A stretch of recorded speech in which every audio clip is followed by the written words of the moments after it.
Every person can become a difference maker by attacking the self-attacking face of the stumbler. Verse 8, this is where Jesus gets into, if your hand or your foot causes you to stumble, cut it off and throw it away. And then he talks about the eye and the hand. Wow, what's happening here? Is Jesus advocating self-attack for sin by promoting mutilation of your bodies? So that's why we never stop and just ask that. We just don't, I'm terrified that I have to get so serious that I got to think about removing body parts. So we pass over it. I know that you can't believe that that's what Jesus is saying here. But I believe that the picture Christ is painting for us here is for us to what? To see the danger of the third face of the stumbler called self-attack. What he's saying is if you're going to self-attack yourself for sin, now these people hadn't had the cross yet, but he's showing them the only way that you're ever going to get rid of guilt and shame is by the cross. So the reason Jesus taught this picture is for an effect. The idea that we should dismember body parts to stop sin is meant to shock you and make you look for the only answer to your stumbling problem. But Jesus using this self-attacking picture here, it is to show you the destructive power of listening and believing in self-attacking thoughts. Satan is the author of these accusing thoughts.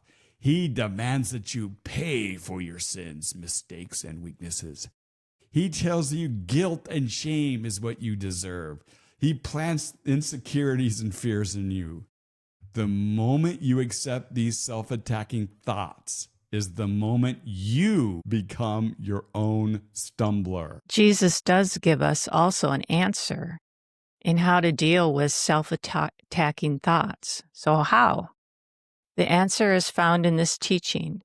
You see, we can all appreciate the radical heart that wants to attack their sin struggles. But the fact is that nothing you do has power to stop sin. Yes. We can't in our own will, in our own attempts. So what is the answer for sin? This is the same question the crowd asked themselves. And the answer came and was finished at the cross, just a few days later, after this message was given.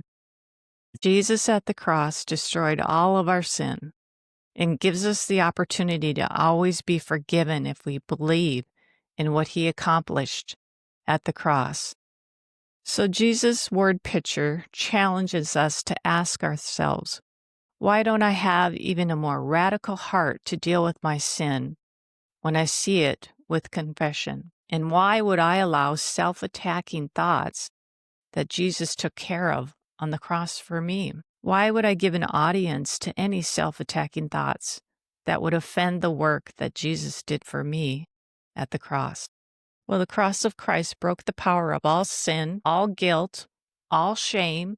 And if you really believe that you will not allow the stink of self-attack to freely happen in your mind, instead, we must learn to radically fight such thoughts with songs of joy, gratitude, and praise for all that Christ did for us at the cross.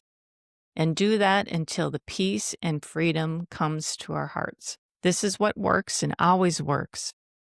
This is the voice, passion, and the message of a difference maker. You cannot make a difference unless you have the power to make a difference.